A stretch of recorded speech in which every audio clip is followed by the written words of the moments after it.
Je dis, bah là, je serais là et je dirais des trucs. Et des fois, il y a des mecs qui me disent, ouais, mais tu veux pas nous dire ce que tu vas dire là? Et moi, j'ose pas. J'ose pas, il y a personne dans la salle. J'ose pas. C'est typique, effectivement, des NFJ qui sont toujours anxieux par rapport à quelle sensation ils vont donner aux gens. En fait, de base, ils ont peur de ça. Et une fois qu'ils arrivent à le dépasser, ils deviennent super bons. Mais ils ont toujours cette peur-là, en fait, intrinsèque de, de quelle sensation ils vont aller donner aux gens. En fait. Aujourd'hui, on se trouve pour typer Alexandre Astier.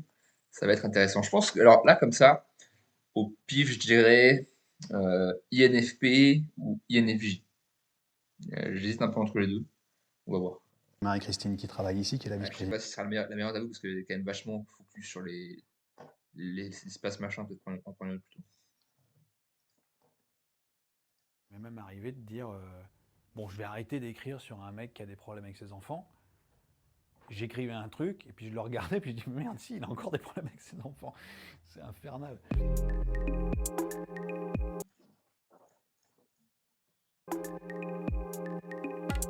Faut écrire avec ses craintes, il faut écrire avec ses vrais trucs, il faut foutre un peu son bide sur la table, quoi. Ça change avec l'âge, mais j'ai toujours des mêmes démons, j'ai toujours le démon de...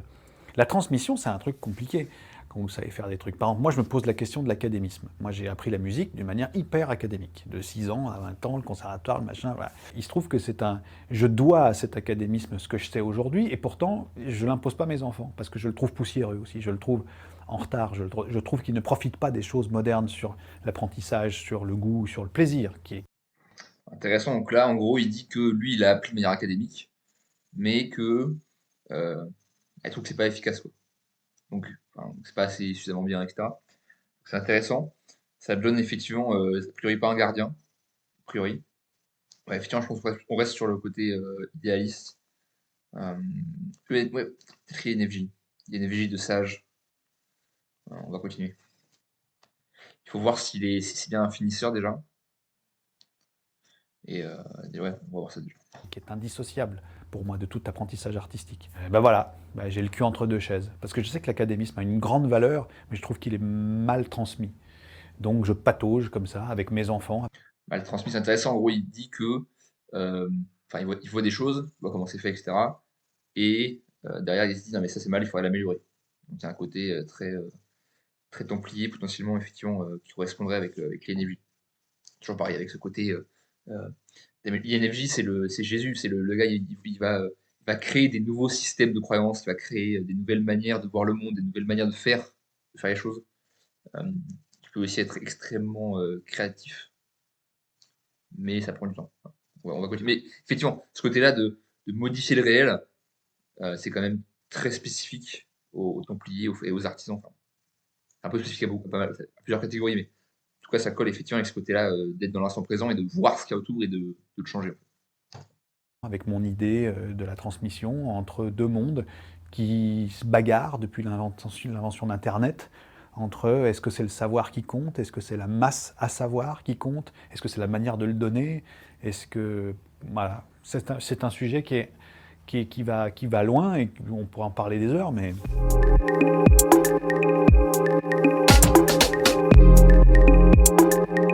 On pourrait parler d'école, tout simplement. Qu'est-ce que l'école aujourd'hui, après Internet, pendant Internet? Qu'est-ce que ça veut dire de mettre 30 gamins dans une même classe pendant 1 heure pour parler d'un truc, puis les mêmes 30 pour parler d'un autre truc pendant 1 heure? Est-ce que c'est bien comme ça que ça rentre là-dedans, en fait? Est-ce que c'est... Moi, je crois pas. Pareil, effectivement, il voit le réel, puis il est là, ouais, mais en fait, il faudrait l'améliorer, il faudrait le changer, etc. Donc, toujours ces deux idées. Pour le coup, en plus, il est assez direct, je trouve. Il est pas vraiment informatif. Ça, je pense. Ouais, il est direct. Hein. Il est plutôt direct. Après, est-ce qu'il est introverti ou extraverti? Ça, c'est plus compliqué. Mais, enfin, côté finisseur, ça pourrait coller, ouais. Parce qu'il va à l'essentiel, quoi. Il suit un peu l'interviewé, puis voilà, il répond aux questions. Et il va à l'essentiel, quoi. Après, voilà. Je me demande si l'âge le plus créateur, le plus libéré, qui doit être quelque chose comme 8 ans peut-être, ou 9 ans, j'en sais rien, ça doit être un truc comme ça. Euh, En fait, c'est l'âge où le cerveau est le plus capable, à mon avis.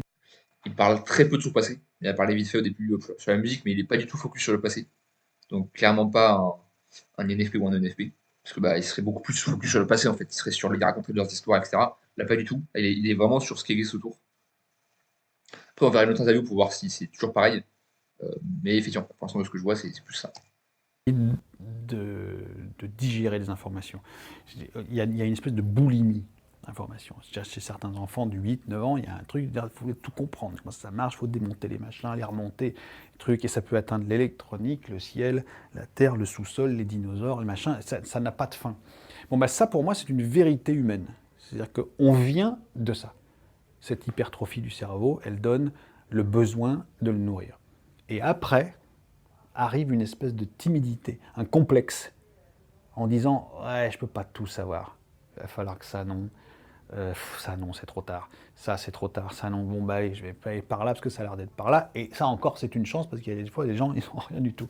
Et je crois que moi je crois beaucoup à ça. Je crois que la nature de l'enfant, c'est d'apprendre en fait. Et je pense que souvent l'école casse ça. L'école vient dire à l'enfant, t'y arrives pas, t'y arrives pas, t'y arrives pas, t'y arrives pas, t'y arrives pas, t'y arrives pas. Et c'est jamais vrai. C'est l'école qui est en tort de ne pas y arriver. Le gamin, il est tout disponible, lui. Je prends un truc intimidant, par exemple, la musique. La musique pour quelqu'un qui n'en a jamais fait. Un trentenaire qui se dit, j'aimerais... Ouais, il parle beaucoup du groupe. Enfin, après, c'est peut-être l'interview qui est focus là-dessus, mais il parle quand même beaucoup du groupe. Il n'est pas tellement sur lui, il est plus sur le groupe et comment améliorer la société, comment améliorer les choses, etc. bien savoir la musique, il laisse tomber le gars, il y a tellement de choses qu'il n'a pas fait. C'est pas dessiner les notes. Je me souviens de mon premier cours quand j'avais 6 ans. On faisait des bouboules comme ça, avec des gros traits et des machins, et des clés de sol. On avait passé 3 semaines à apprendre à faire des clés de sol. Ça ne sert à rien, parce que les clés de sol, on finit par le savoir. Mais c'est vrai que c'est difficile à... Donc là, ouais, effectivement, ça rejoint ce que je disais avant, c'est-à-dire qu'il y a deux types d'apprentissage. Tu as les gens qui sont naturellement sur la mémoire, qui ont besoin de répéter, d'apprendre, effectivement, d'apprendre par la répétition et on va dire le truc un peu fastidieux, machin. Et après, tu as ceux qui sont dans l'instant présent et qui, eux, ont besoin d'apprendre en faisant. Effectivement, là, en fait, c'est ce qu'il dit, c'est que lui, il apprenait en. Il se disait, mais ça sert à rien, on va me faire quelque chose, en fait. Et on apprend au fur et à mesure. Et là, pour le coup, c'est intéressant parce que le fait d'apprendre au fur et à mesure, ça dénote un côté un peu progression, potentiellement. C'est pas forcément très, très développé, mais il y a un côté progression, quand même. C'est intimidant d'avoir en face de soi quelqu'un qui a passé des années à faire ces trucs-là académiques. Mais en fait, c'est pas si loin que ça. Sans vouloir rendre ça compliqué. Quelqu'un qui vous parle avec passion de quoi que ce soit, je dis bien de quoi que ce soit, c'est toujours fascinant, je trouve. Il ne faut pas se l'interdire, il ne faut rien s'interdire. On n'a pas le temps déjà. C'est court tout ça. Donc, effectivement, je le sens quand même plutôt empathique que sur son propre ressenti. Il parle pas vraiment de ressenti, il est plus sur le fait que les gens autour soient bien, que qu'ils apprennent bien, etc., que c'est du plaisir. Il parlait plus de ça que le fait que lui ait un beau ressenti par rapport aux choses. Mon dernier spectacle, il s'agissait d'extraterrestres. Extraterrestres, pour moi, c'est un truc qui me fascine depuis que je suis tout petit. Ils viennent pas, ils nous visitent. Qui sont-ils? Ils viennent de loin, ils viennent de pas loin. Ils étaient déjà là, ils nous apprennent des choses, ils étaient déjà là dans le passé, je ne sais pas. Et en fait, faire un spectacle, c'est se dire, eh ben, Ouais, effectivement, focus sur l'abstrait. Qu'est-ce qui est là, qu'est-ce qui est pas là, on sait pas, machin. en fait, je vais prendre un an, je vais prendre je sais pas combien de temps, et je vais pas écrire du tout. En revanche, je vais comprendre. Je vais essayer de faire le step de plus que Monsieur Tout-le-Monde qui va venir dans ma salle et qui lui sera sur la step d'en bas parce qu'il ne s'est pas occupé de ça. Moi, je vais faire déjà un step de plus. Avant d'écrire, je vais en savoir un peu plus. Pas là où en savent les spécialistes. Après, je me dis peut-être quand même ENFJ parce que il est quand même beaucoup focus sur l'éducation. Et en fait, le NFJ, le mentor, il fait partie de. Alors, ça, encore un truc, ça en gros, c'est ce qu'on appelle les temples. En fait, les temples qui sont un focus particulier que 4 types vont partager. Et il me paraît quand même très focus sur l'éducation. Il parle que l'éducation. Hein. Je sais pas si le focus de l'interview était là-dessus. Mais pourtant, c'était sur. Apparemment, c'était sur euh, créativité, création et éducation. Bon. Mais ouais, il parle que de ça. Il parle que d'éducation en fait tout le temps. Tout l'interview, il parle que de ça. J'ai pas le temps de le devenir, mais au moins un cran de plus. Et du coup, j'ai rencontré le maximum de gens possibles, des astrophysiciens, des physiciens, des gens qui observent le ciel tout le temps, y compris pour voir des signaux extraterrestres, et dont c'est la fonction. Et je me suis fait une idée, j'ai compris des choses. Et c'est cette compréhension-là que j'aime mettre en scène. Parce que c'est le brouillard qui s'estompe, en fait. Ce que je disais au départ, qu'il bouge pas beaucoup, mais en fait, si quand même, il bouge pas mal. Il bouge pas autant qu'un STP, mais il bouge quand même pas mal. aucun artisan. Et c'est pour ça, en fait, les mentors et les sages, les NFJ, ils ont le côté instant présent, mais ils l'ont en quatrième ou en troisième. Donc il est moins important et moins développé que quelqu'un qui va l'avoir en premier ou en deuxième. Je pense que c'est une bonne chose à mettre en scène, ça. Le brouillard qui s'estompe sur n'importe quel sujet, évidemment, qui me tient un peu à cœur. En fait, la fabrique, s'il y en a une, c'est de comprendre, et écrire. Comprendre, c'est le côté logique. Parce que toi, avec le côté rationnel, c'est plus le côté apprendre, fondamentalement. Donc, que tu as comme premier réflexe, pas vraiment d'aller comprendre en soi. Ouais. Tu vas aller voir les sources entre guillemets de ce connaissance, puis j'y suis quoi. Tard, tard. Presque la veille où il faut le montrer. Parce que plus on attend, plus ce sera éclairé en fait. J'ai été bercé par exemple par la bête du Gévaudan. J'ai la moitié de ma famille qui vient du Gévaudan. J'ai une arrière-grand-mère bergère qui avait peur des loups. C'est un truc qui est mystérieux. La bête du Gévaudan, la nature de la bête du Gévaudan reste mystérieuse aujourd'hui. Il y a des théories, il y a des trucs, des machins. Et ben la recherche sur la bête du Gévaudan, c'est ça l'écriture pour moi. Mais j'ai rien écrit. Et j'écrirai rien jusqu'à la fin. J'ai un énorme défaut, c'est que je n'arrive pas à... J'ai beaucoup de mal à transmettre ce que je suis en train d'écrire avant que le public soit là. Ah, ça c'est complètement SE pour le coup, c'est que tant qu'il est tout seul dans son coin, il n'arrive pas à... Parce qu'en fait il est tout seul, il est sur ses sensations à lui, sa mémoire à lui, bah, du coup il n'arrive pas à avancer. Et dès qu'il est avec des gens, hop, tac, il y a son côté donner des sensations qui sort, qui ressort tout quoi. C'est intéressant. Et c'est un énorme défaut parce que j'ai des équipes techniques avant. Il faut que je leur dise ce que je vais faire. Mais j'ai beaucoup de mal à me montrer. Par exemple, surtout sur les spectacles où je suis seul, j'ai du mal à répéter. C'est horrible pour les équipes techniques. Je leur impose un truc qui est très compliqué des fois. Ouais, c'est exactement ça. En gros, il dit que quand il est seul, il n'arrive pas. Parce qu'il n'y a pas les gens, il n'y a pas le public à qui donner des sensations. En fait. Je dis, bah là, je serai là et je dirai des trucs. Et puis après, j'irai là, et puis après, on peut faire on fait une mise en scène. Mais là, et des fois, il y a des mecs qui me disent, ouais, mais tu veux pas nous dire ce que tu vas dire là? Et moi, j'ose pas. J'ose pas, il n'y a personne dans la salle. J'ose pas. C'est typique, effectivement, des NFJ qui sont toujours anxieux par rapport à quelles sensations ils vont donner aux gens. En fait, de base, ils ont peur de ça. Et une fois qu'ils arrivent à le dépasser, ils deviennent super bons. Mais ils ont toujours cette peur-là, en fait, intrinsèque de quelles sensations ils vont aller donner aux gens. En fait. Ça va être hyper intimidant, après il va y avoir de réaction, il n'y va rien, je vais me mettre à penser que c'est pourri, alors que ça l'est peut-être pas quand il y a les gens. Exactement ce que je disais, il a peur de la pas de réaction, machin, parce qu'il veut, en fait, il veut susciter quelque chose chez les gens. En fait. C'est vraiment ça, il veut susciter l'émotion, enfin, pas forcément l'émotion, mais il veut susciter la sensation chez les gens. Et je prends pas le risque, et ça c'est un gros défaut que j'ai. Je peux pas... C'est tellement NFJ ça. Mais au même titre que j'y tiens comme quelque chose d'intime, eh ben, je veux pas le montrer quand c'est pas le moment. Mais alors, bosser avec moi dans ce cadre-là, c'est...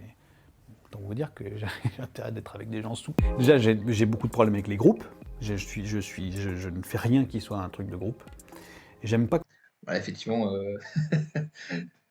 pas très compliqué à dire. Bon, effectivement, du coup, si plutôt sur le groupe, ça confirmerait l'INFJ pour le coup. Donc le sage sera introverti de base. Quand les groupes s'adressent à moi non plus.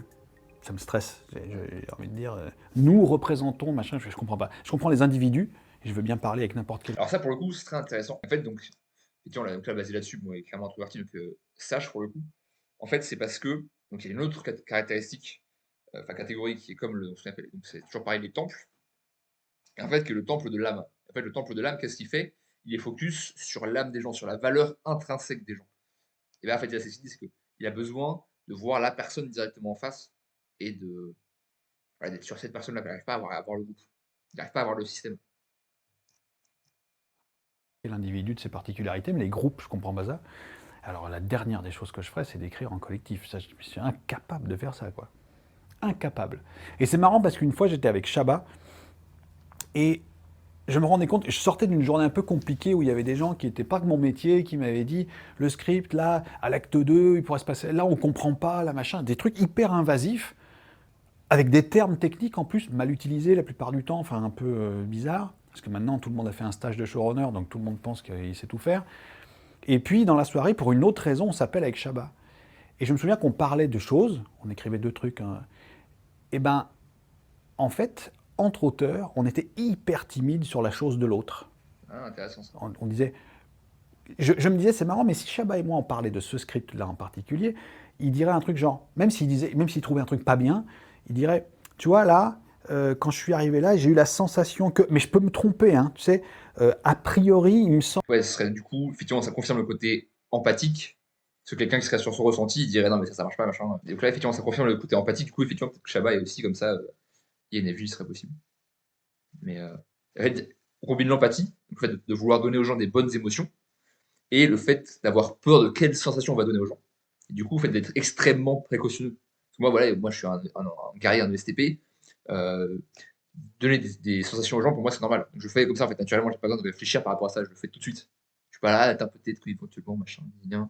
Il y a un mec qui fait un truc qui me lâche, je lui dis, voilà, enfin, il me demande mon avis, je lui dis, bah tiens, c'est comme ça, et voilà, on va prendre des gants, etc. Donc, en fait, côté très peur par rapport au réel, peur par rapport à quelle sensation on va donner aux gens. Et effectivement, c'est complètement ça, quoi. C'est exactement ce qu'il dit, en fait. Semble que, et toute cette politesse-là et toute cette élégance qu'on aurait prise l'un à l'autre pour se dire des trucs, ça prouve bien que nous qui passons nos vies, et j'ai pas écrit autant que lui, mais nous qui passons nos vies à se poser la question de ce qui est écrit, de ce qui est raconté, c'est marrant, mais ça nous induit une espèce de timidité, un complexe du fait d'en parler à l'autre, alors que des gens qui ne l'ont jamais fait vous ouvrent des gueules comme ça pour en parler mal. Donc effectivement, je crois que ça me reste. Ça me conforte dans l'idée que écrire, c'est personnel. C'est comme aller aux chiottes. J'ai pas envie qu'il y ait des gens, quoi. Audiard disait un truc très bien, c'est que il disait je commence à écrire en faisant parler des gens, mais je sais pas qui c'est les mecs. Je sais pas ce qu'ils disent, je sais pas où ils sont, je sais pas qui, enfin je sais rien du tout. Par contre ils parlent. Et ce papier, Ça paraît, c'est une approche très. En fait, se mettre dans le réel, et après, une fois qu'on est mis dans le réel, ça, voilà, ça commence à partir. Mais voilà, il faut se mettre dans le réel. il finira à la corbeille. Je le jetterai. En revanche, au bout de 3 pages, je vais commencer à savoir ce que j'écris. Je vais commencer à comprendre ce que j'écris. Ça, effectivement, c'est super intéressant. En fait, en gros, qu'est-ce qu'il dit? Il dit ce qui m'intéresse, c'est pas le résultat. Il se dit pas quel sera le résultat de mon machin. Non. Il se dit bon, on va tester, on va se mettre en progression, on va avancer, on verra bien. En fait, là, c'est ce qu'il dit, c'est qu'il voilà, il teste quelque chose, il voit si ça marche, il voit si ça marche pas. Et en fait, il avance comme ça. Il n'est pas du tout sur le résultat, il est pas sur la fin. Il est sur le progrès et on verra bien ce que ça donne au fur et à mesure, quoi. Secret là-dessous. Il faut laisser les personnages dire le texte que vous êtes en train d'écrire. Je fais souvent ça d'ailleurs. Je commence des trucs, des persos, des machins, ils disent des trucs, je comprends pas ce qu'ils foutent là, et au bout d'un moment, ils expliquent eux-mêmes ce qu'ils foutent là. Et puis ils finissent par m'expliquer ce que j'écris, puis ils finissent par m'expliquer pourquoi je l'écris, et je fais ah oui d'accord, ok, c'est ça que je suis en train de raconter. J'aime bien en fait que ça se passe dans l'autre sens. Ouais, ça, effectivement, là, il est complètement en progression, quoi. C'est-à-dire qu'il, comme je disais, voilà, il commence quelque chose, puis il verra bien où ça va aller, puis voilà. Mais il a pas de processus final. Il se dit pas, je vais faire telle histoire, tel truc, machin. Non. Il écrit, puis il verra bien ce que ça fait. Parce que c'est l'instinct avant le cerveau. Qu'est-ce qu'on peut vous souhaiter pour la prochaine quête d'Alexandre Astier? On peut me souhaiter que ça déstabilise. Toujours le mystère. Ouais. Super. Alexandre Astier, merci. Merci. Ouais, toujours sur le fait de donner des sensations aux gens, voilà, d'impacter, en fait. Et ouais, c'est très intéressant. Et effectivement, parce qu'en fait, les INFJ, les sages, qui sont idéalistes, c'est-à-dire qu'ils vont d'abord avoir un focus sur la communauté, et en fait, ils vont penser à comment améliorer la communauté. Et il est également finisseur, c'est-à-dire qu'en gros, euh, il va vouloir finir, entre guillemets, quelque chose qui a été commencé, où il a besoin d'une mission pour avancer, en fait. Et là, effectivement, on voit que c'est hyper intéressant parce que les INFJ, c'est un des types les plus rares, si ce n'est le plus rare. Et en fait, c'est un type qui va vraiment euh, changer la société, quoi. Il est tout sur le beau, sur le. Par exemple, Hugo Jacomet est aussi un sage. Et voilà, c'est des gens qui sont vraiment sur le fait de faire passer les gens à quelque chose de supérieur, en fait, de les faire avancer. En fait, voilà, ils sont vraiment sur le fait d'améliorer les gens et de les faire passer à un niveau supérieur, quoi. Et en fait, là, c'est ce qu'il fait, c'est marrant parce que même toutes ces productions, on voit que enfin, si, c'est un monument, quoi. Il est ultra connu, en fait, c'est parce qu'il a ce côté-là de faire passer les gens à autre chose, en fait. De faire monter à un autre niveau parce qu'il veut les améliorer en tant que tel. Il veut améliorer leur force de caractère, leur âme. Et ouais, c'est super intéressant. Vraiment super intéressant. Et donc, ça explique pourquoi bah, voilà, il est euh, aussi productif et aussi différent, entre guillemets. Parce que, effectivement, c'est pas quelqu'un qui va s'arrêter, je sais pas, aux problèmes un peu basiques des gens, mais qui va, voilà, il va avoir cette vision, ce focus sur le futur et l'amélioration en fait du caractère propre des gens. Donc hyper intéressant. Pour apprendre à typer, continuer à regarder les vidéos. Et vous pouvez rejoindre le Discord où on fait des lives comme ça assez souvent, juste en dessous, dans la description. À plus.